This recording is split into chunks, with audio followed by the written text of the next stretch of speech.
मित्रों, एक रोहित शेट्टी की पिक्चर आती है, सीरीज है पूरी। उसका नाम है गोलमाल। जी हाँ, गोलमाल। और वैसा ही गोलमाल जो है वो दिल्ली में होगा। लेकिन आज जो बात है वो ये है कि जैसे उस पिक्चर में एक किरदार वसूली भाई का है, वैसा ही किरदार दिल्ली की सरकार में भी है।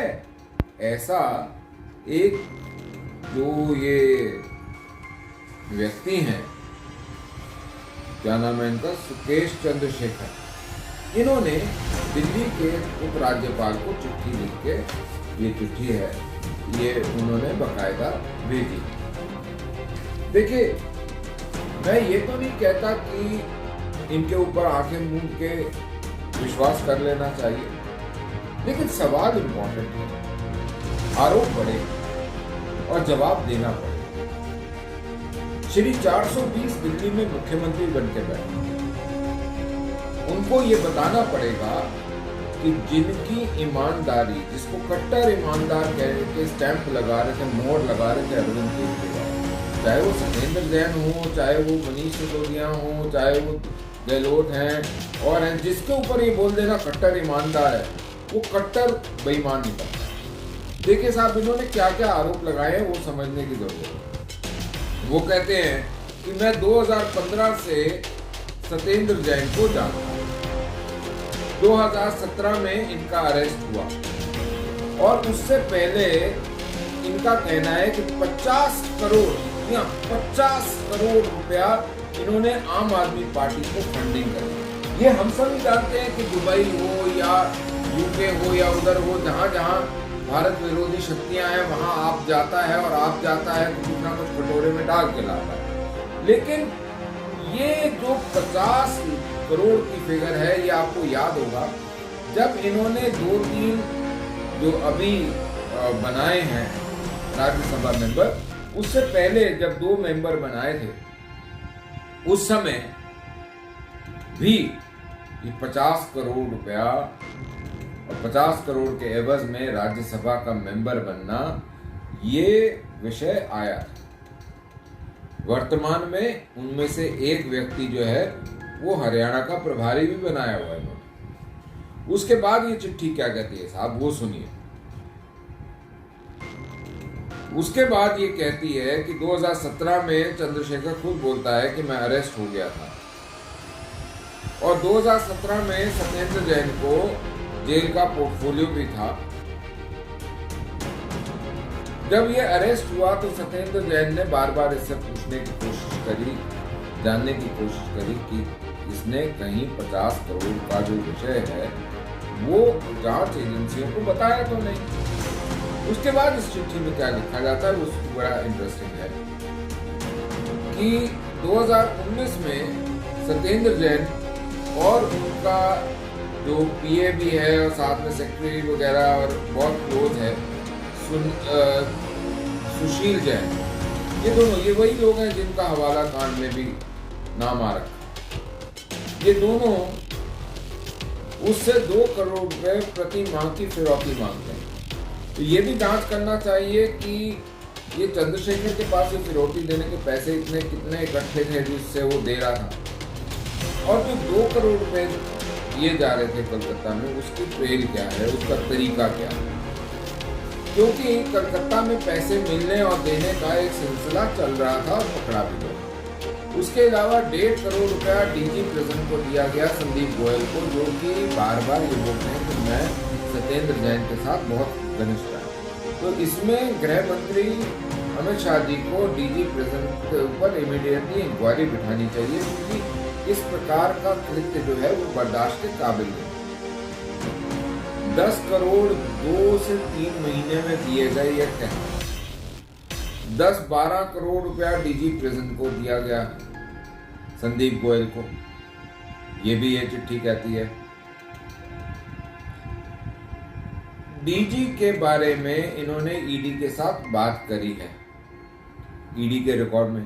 तो जब ये सत्येंद्र जैन का प्रकरण चल रहा था उस समय आपको याद होगा कि डीजी प्रिजन और तिहाड़ जेल के अधिकारियों के खिलाफ भी कुछ न्यूज़ आई थी कि वहाँ भी संलिप्त अधिकारी हैं, कुछ प्रॉब्लम्स हैं, कुछ इन्वेस्टिगेशन होने की ज़रूरत है, ये आपको याद आएगा।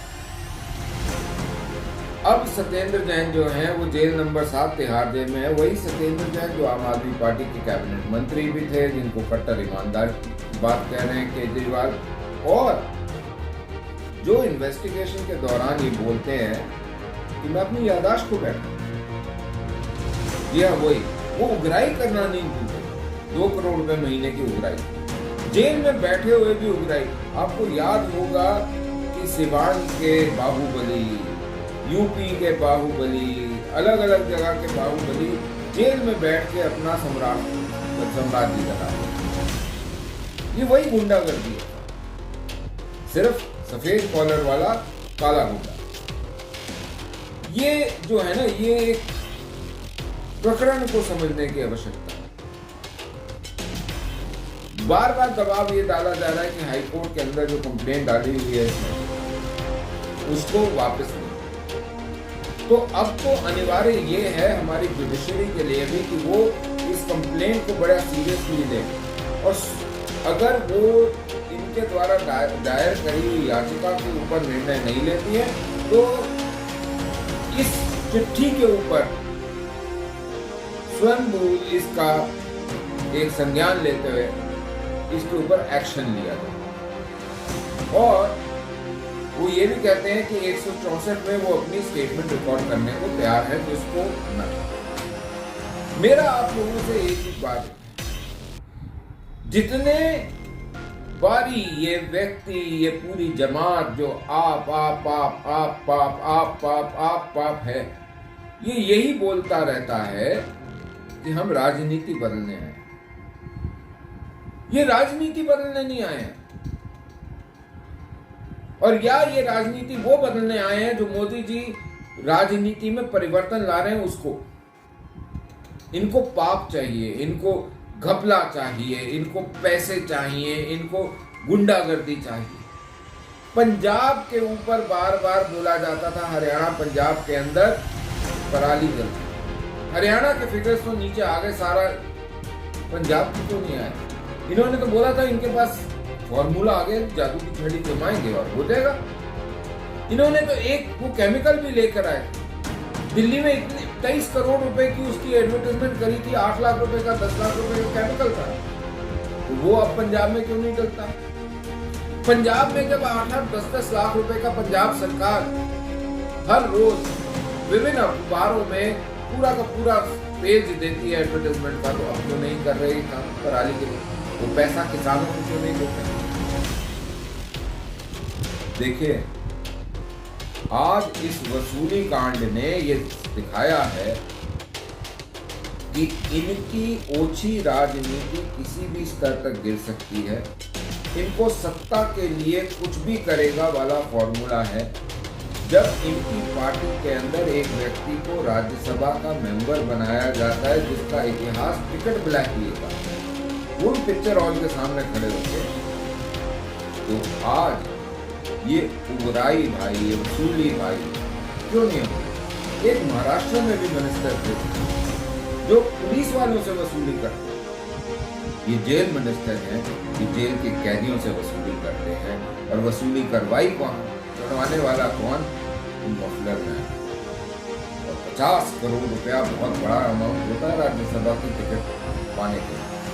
तो अगर ये राज्यसभा की टिकट बेचने ही बैठे हुए हैं, तो फिर सवाल ये है कि इनमें, कांग्रेस में, लालू यादव में, ऐसे टीआरएस है, टीएमसी है, ऐसे सभी दलों में, समाजवादी पार्टी है, इनमें और इनमें क्या फर्क है?